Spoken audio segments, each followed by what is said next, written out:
الحمد لله نحمده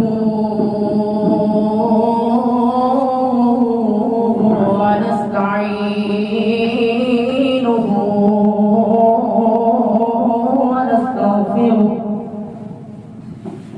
ونعوذ بالله من شرور أنفسنا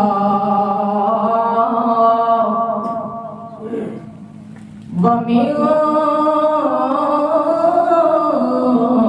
سيئات أعمالنا من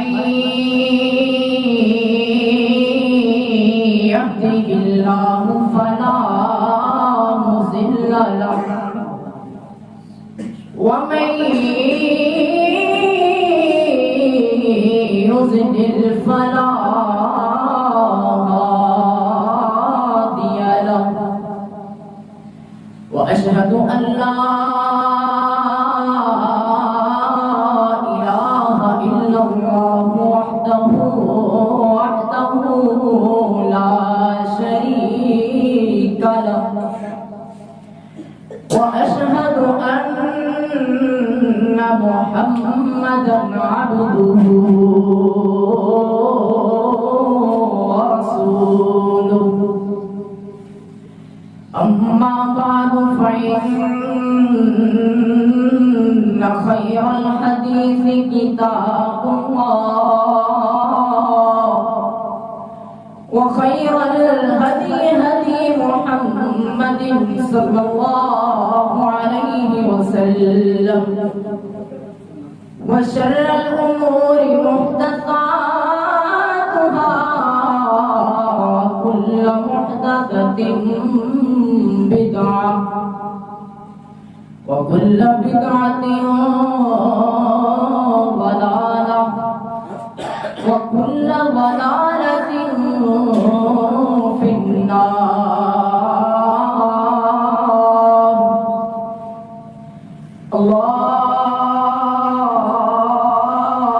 اللهم صل على محمد وعلى آل محمد كما صليت على إبراهيم وعلى آل إبراهيم إنك حميد مجيد. اللهم بارك على محمد وعلى آل محمد كما باركت على إبراهيم وعلى آل إبراهيم إنك حميد مجيد. أعوذ بالله السميع العليم من الشيطان الرجيم من همزه ونفخه ونفثه. بسم الله الرحمن الرحيم. قد أفلح المؤمنون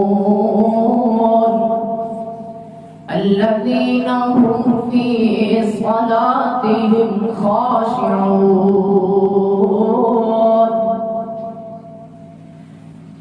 مومنوں نارے جہنم سے بچاتی ہے نماز، گلشن فردوس کی راہیں دکھاتی ہے نماز، راحت و آرام کی صورت دکھاتی ہے نماز، داغ آفات و علم سے بچاتی ہے نماز، فرض خالق ہے رسول اللہ کی سنت ہے یہ، روبرو اللہ کے بندوں کی جاتی ہے نماز۔ کون ایسا ہے کہ ایسے وقت میں ساتھ دے، قبر میں گر ساتھ آتی ہے تو آتی ہے نماز۔ سامعین کرو، میں نے جو آیات مبارکہ تلاوت آپ حضرات کے سامنے پیش کی ہے، سورۃ المؤمنون 58 پارہ شروع ہو رہا تعالیٰ فرماتے ہیں قد افلح المؤمنون، تاکہ مومن لوگ فلاح پائیں۔ کون مومن لوگ؟ آگے تعالیٰ فرماتے ہیں الذین هم فی صلاتهم خاشعون، جو اپنی نمازوں کے اندر خشوع خضوع پیدا کرتے ہیں۔ نبی کریم صلی اللہ علیہ وسلم نے فرمایا کہ جو نماز ہے یہ میری آنکھوں کی ٹھنڈک ہے۔ تمام تعریفیں اللہ وحدہ لا شریک کے لیے ہے کہ جو پوری دنیا کا اکیلا وارث، زمین و آسمان کی بادشاہی اور اگلے جہان کی سلطنت کو ڈیل کرنے والا ہے۔ اس کے بعد درود و سلام عقائد و جہان نبی آخر الزمان فخر کون و مکان کی ذات اقدس پر ہو۔ نماز میرے نبی کریم صلی اللہ علیہ وسلم نے فرمایا کہ میری آنکھوں کی ٹھنڈک ہے۔ نماز مومن کا معراج ہے، نماز اللہ تعالیٰ سے ملاقات کا ذریعہ ہے۔ یہ جو نماز ہے قرب الہی ہے، اللہ تعالیٰ کے قریب کرتی ہے۔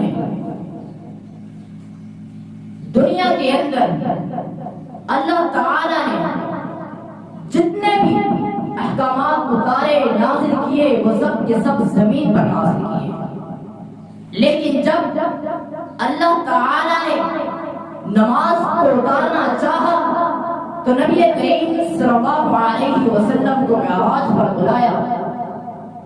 معراج کا سفر بیت اللہ سے بیت المقدس، بیت المقدس سے سدرۃ المنتہا، سدرۃ المنتہا سے پھر اللہ تعالیٰ نے جنت اور دوزخ کی سیر کروائی۔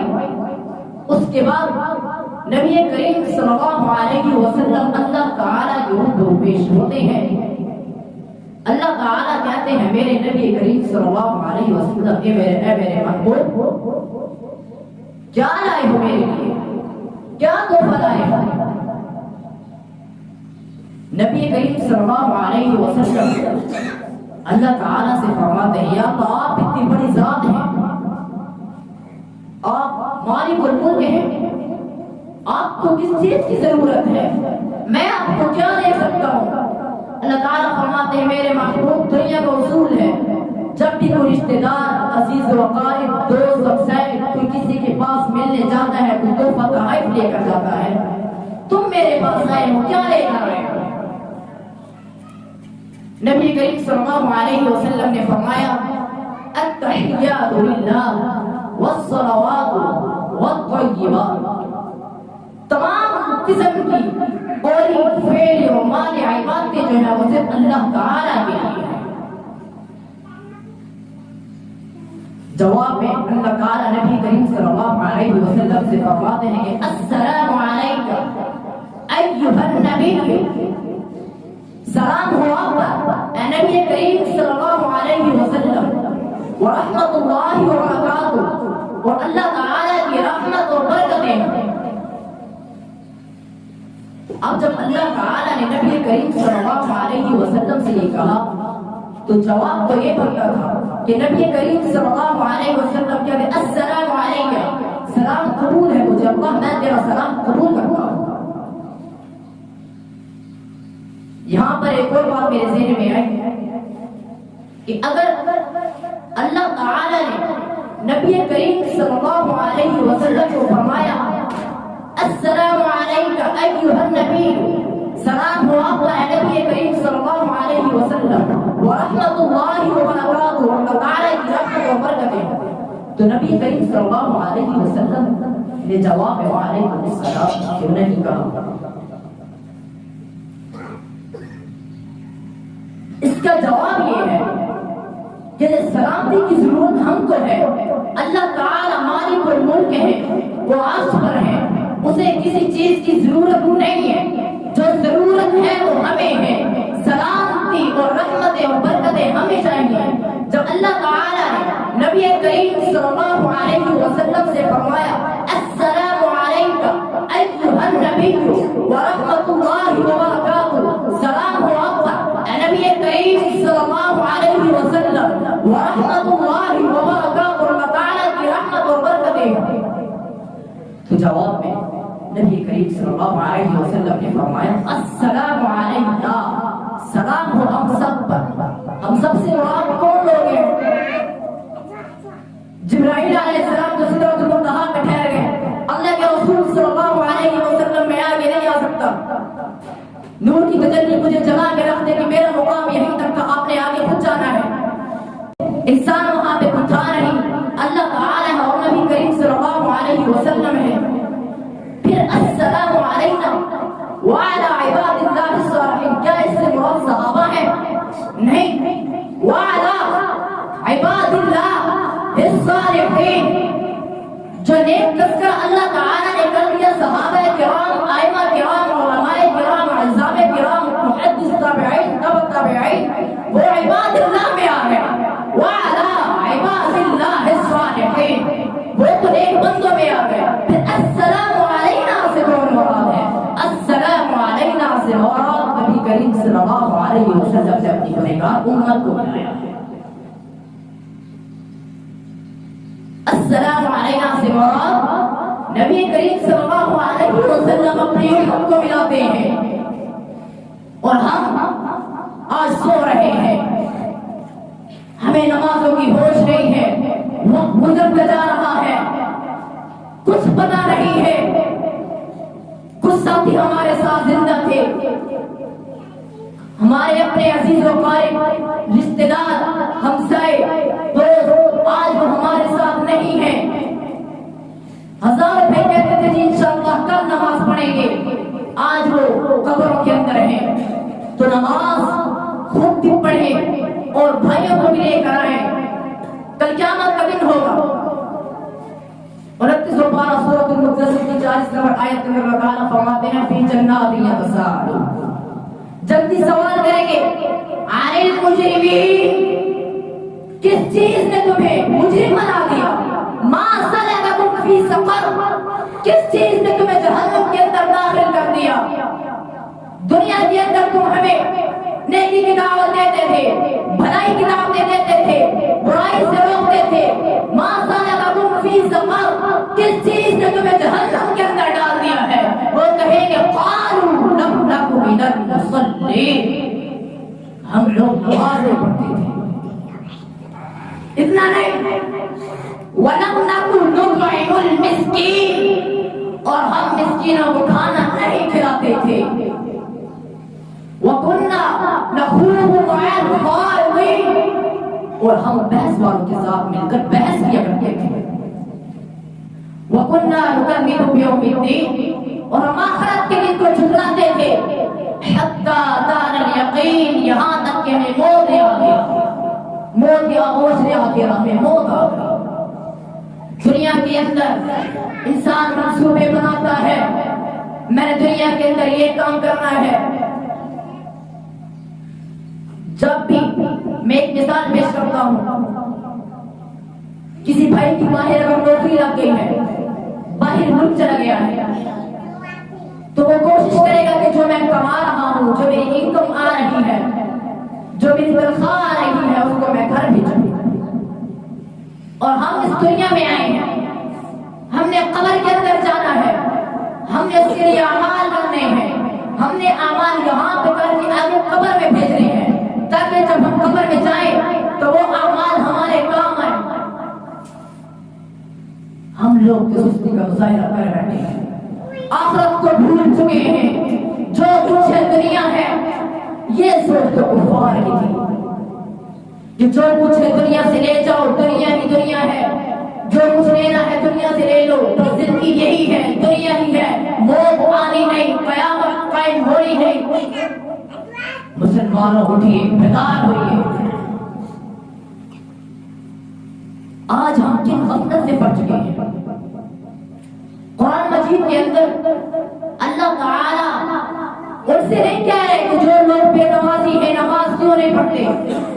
اللہ تعالیٰ کہتے ہیں سورۃ الماعون کی آیت نمبر 4 کے اندر فویل للمصلین، ہلاکت ہے، تباہی ہے، بربادی ہے اللہ کن لوگوں کے لیے، الذین هم عن صلاتهم ساہون، کون لوگ جو نمازوں کے اندر سستی کرتے ہیں، لاپرواہی کرتے ہیں، نمازیں تو پڑھتے ہیں لیکن جماعت سے لیٹ ہو گئے، تکبیر اولیٰ سے لیٹ ہو گئے، ایک رکعت رہ گئی، 2 رکعت رہ گئی، پوری نماز گزار دی، بیٹھے رہتے ہیں، ساتھی کی محفل میں بیٹھے ہیں، گفتگو کر رہی ہیں، موبائل پکڑا ہوا ہے، فون کان میں ہے، کوئی گانے سن رہے ہیں، کوئی فلمیں دیکھ رہے ہیں، اذانیں ہو رہی ہیں، کچھ پتا نہیں ہے۔ کل قیامت کے دن ایک چیز گواہی دے گی، ایک چیز بول کر بتائے گا، قدم بتائیں گے یا اللہ یہ قدموں کے ساتھ اس جگہ پہ چل کر گیا، ہاتھ گواہی دیں گے، ہر چیز گواہی دے گی۔ اور ہم لوگ ہیں کہ سوچتے کچھ نہیں، کیا بنے گا؟ میرے بھائی لوگ دنیا کے اندر آئے ہو، کچھ کر جاؤ، کوئی ایک نیکی ایسی کر جاؤ، اب قیامت کے دن محشر میں اپنے رب سے یہ کہتے ہیں یا اللہ میری ایک نیکی ہے میں نے سچی دل سے کی، جس میں تیری رضا بھی ہے، قبول فرما، اس کے ذریعے مجھے جنت دے دے۔ عبداللہ بن مسعود رضی اللہ تعالی عنہ بیان کرتے ہیں کہ میں نے رسول اللہ صلی اللہ علیہ وسلم سے پوچھا، اللہ کے رسول صلی اللہ علیہ وسلم دنیا کے اندر سب سے اچھا ترین عمل کون سا ہے؟ نبی کریم صلی اللہ علیہ وسلم نے فرمایا الصلاۃ علی وقتها، نماز اول وقت پر قائم کرو۔ وہ صحابی کہتے ہیں عبداللہ بن مسعود رضی اللہ تعالیٰ عنہ، میں نے سوال کو دہرایا، میں نے دوبارہ پوچھا اے اللہ کے رسول صلی اللہ علیہ وسلم دنیا میں سب سے اچھا ترین عمل کون سا ہے؟ دوسرے نمبر پر آپ نے فرمایا بر الوالدین احسانا، تو اپنے والدین کے ساتھ حسن سلوک کر، ان کے ساتھ اچھے اخلاق سے پیش آ، جس طرح انہوں نے تجھے بچپن میں پالا اس طرح تو اپنے بڑھاپے میں پہنچ چکی ہو کی خدمت کر، اس تک رکھے۔ وہ صحابی کہتے ہیں میں نے سوال کو پھر دہرایا، اللہ کے رسول صلی اللہ علیہ وسلم دنیا کے اندر سب سے اچھا ترین عمل کون سا ہے؟ تو نبی کریم صلی اللہ علیہ وسلم نے تیسرے نمبر پر فرمایا جہاد فی سبیل اللہ، اللہ کے راستے میں جہاد کرنا۔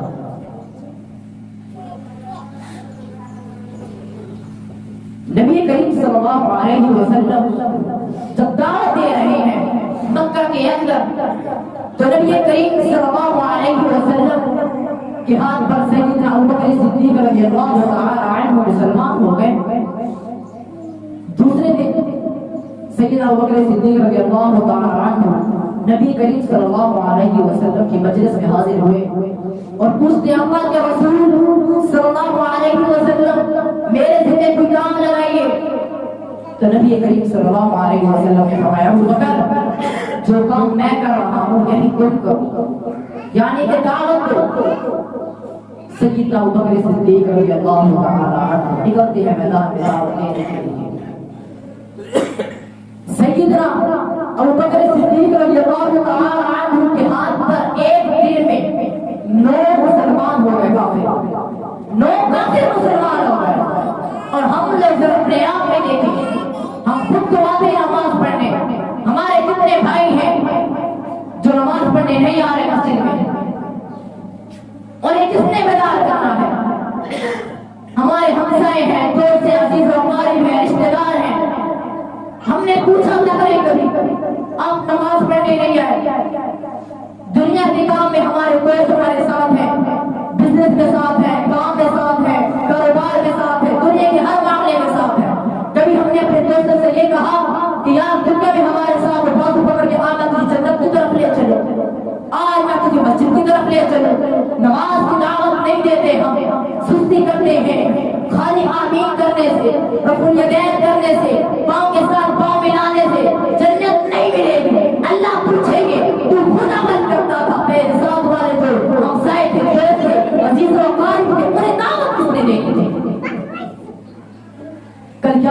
وقت ہوگا، سورج سونے پہ ہوگا، 50,000 سال کا ایک دن ہوگا، بچے کھڑے کھڑے بوڑھے ہو جائیں گے، زمین تپتی ہوگی، تانبے کے اللہ تعالیٰ زمین بنا دیں گے، بہت سختی کا عالم ہوگا، لوگ اپنے گناہوں کی وجہ سے پسینوں کے اندر ڈوبے ہوں گے، حساب و کتاب جاری ہوگا، ایک انسان جنت میں جا رہا ہوگا، فیصلہ کر دیا جائے گا اس کے لیے جنت لکھ دی گئی ہے، جنت میں جا رہا ہوگا، ابھی جنت میں جا رہا ہے، سامنے جنت کا دروازہ ہے، 4 عورتیں اس کو آ کے روک دیں گی، 4 عورتیں اس کو آ کے جنت میں جانے سے روک دیں گی۔ پہلے نمبر پر ماں کہیں گے اللہ یہ میرا بیٹا ہے، جب یہ چھوٹا تھا ہم نے اس کی خدمت کی، ہم نے اسے پالا، جب یہ بڑا ہوا اس نے ہماری خدمت کی، ہماری ہر خوشی کا خیال رکھا، خود جاتا تھا، نمازیں پڑھتا تھا، جمعے پڑھتا تھا، لیکن کبھی ہمیں دعوت نہیں دی، ہمیں نہیں کہا تو میری ماں ہے، نماز پڑھی کہ نہیں پڑھی، ابھی اتنی دیر گزرے گی کہ اوپر سے بہن آ جائے۔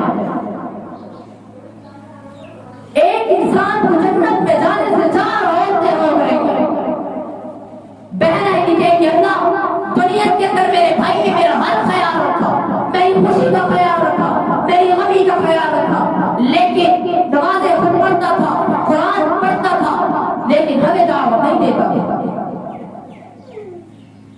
تیسرے نمبر پر بیوی آ جائے گی، گریبان پکڑ لے گی، اللہ یہ میرا خامد ہے، یہ جنت میں جا رہا ہے، ہم اس کی وجہ سے دوزخ میں جا رہے ہیں، ہم اس کی وجہ سے دوزخ میں جا رہے ہیں، خود نمازیں پڑھتا تھا، قرآن پڑھتا تھا، لیکن کبھی ہمیں دعوت نہیں دی۔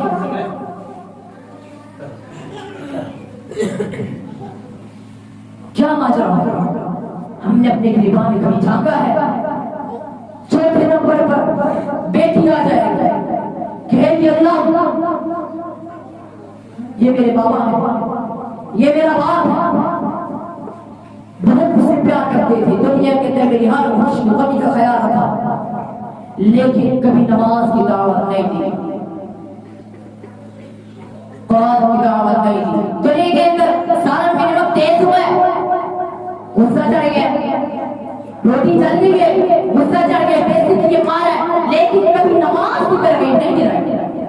وہ جنت میں جاتا ہوا شخص اللہ تعالیٰ اس کو روک دے، رک جا، اس کا ٹھکانہ جہنم میں چینج ہو جائے گا۔ جنت میں جاتا ہوا شخص جہنم کی طرف چلا گیا، کیوں؟ دعوت نہیں دی۔ ہم اپنے گریبان میں جا کے، ہم ماشاءاللہ یہاں پر کتنے نمازی ہیں، ہم خود پڑھنے آتے ہیں نماز، کتنے دوستوں کو مسجد میں لے کر آئے، کتنے عزیز و اقارب کو مسجد میں لے کر آئے، کتنے ہمسایوں کو مسجد میں لے کر آئے، کتنے رشتہ داروں کو ہم نے دعوت دی ہے مسجد میں آنے کی؟ نہیں۔ نبی کریم صلی اللہ علیہ وسلم نے فرمایا، اے میرے صحابہ کی جماعت، اگر تمہارے گھر کے پاس ایک نہر ہے اور اس میں تم دن میں 5 مرتبہ غسل کرو، کیا تمہارے جسم پر کوئی میل کچیل باقی رہے؟ صحابہ کرتے ہیں اللہ کے رسول صلی اللہ علیہ وسلم بالکل بھی نہیں رہے گی۔ تو نبی کریم صلی اللہ علیہ وسلم نے فرمایا، جو شخص نماز پڑھتا ہے اللہ تعالیٰ اس کے جتنے گناہ ہوتے ہیں سب معاف کر دیتی ہے، بشرطے کہ کبیرہ گناہ، صغیرہ سارے گناہ کا تعالیٰ معاف کر دیتی ہے۔ ایک مرتبہ نبی کریم صلی اللہ علیہ وسلم اپنے صحابہ کرام کے ساتھ جا رہے تھے، راستے میں نبی کریم صلی اللہ علیہ وسلم نے ایک سیڑھی ٹہنی کو پکڑا اور اس کو ہلایا، فرمایا میرے صحابہ جانتے ہو میں نے کیا کیا؟ کہ اللہ کے رسول، اللہ کے رسول اللہ اور اس کا رسول بہتر جانتا ہے، ہم نہیں جانتے۔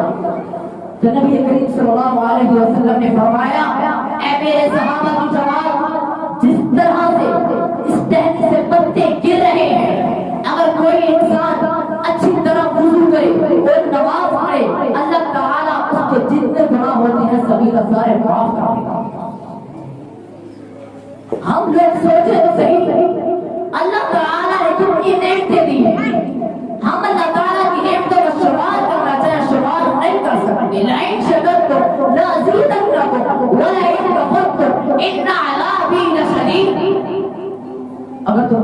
ایک دو شمار کرنا چاہوں کہ نہیں کر سکو گے، لازیدنکم بہت زیادہ ہے، وَلَئِن كَفَرْتُمْ لَأَزِيدَنَّكُمْ فرمانی کرو گے، میری ناشکری کرو گے، ان عذابی لشدید، میرا عذاب بہت سخت ہے۔ آج جتنے بھائی بیٹھے ہیں آپ آج ایک عہد کریں، وعدہ کریں کہ جتنے بھی آپ کے دوست ہیں، عزیز و اقارب ہیں، رشتہ دار مسجد میں لے کر آئیں گے، ہاتھ کھڑا کیجیے، ہاتھ کھڑا کیجیے۔ کون کون مسجد میں اپنے بھائیوں کو لے کر آئے گا؟ کون کون دعوت دے گا؟ سب نے دعوت دینی ہے۔ کل قیامت کا دن بہت سخت ہے، کسی نے کام نہیں آنا، ماں باپ بہن بھائی جتنا عزیز رشتہ ہے سب نے چھوڑ جانا ہے۔ قیامت تو دور ہے، قبر سے سب نے الگ ہو جانا ہے۔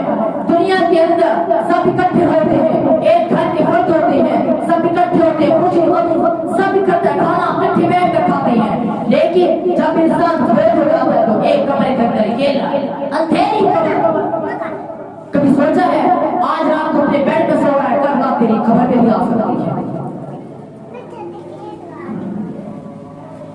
یہ غور ہے، یہ توجہ ہم نے دینی ہے۔ دعا ہے کہ اللہ تعالی ہمیں نماز اچھی طرح پڑھنے کی اور ساتھی کو دعوت دینے کی توفیق عطا فرمائے، اور پانچوں وقت کی نماز با جماعت پڑھنے کی توفیق عطا فرمائے۔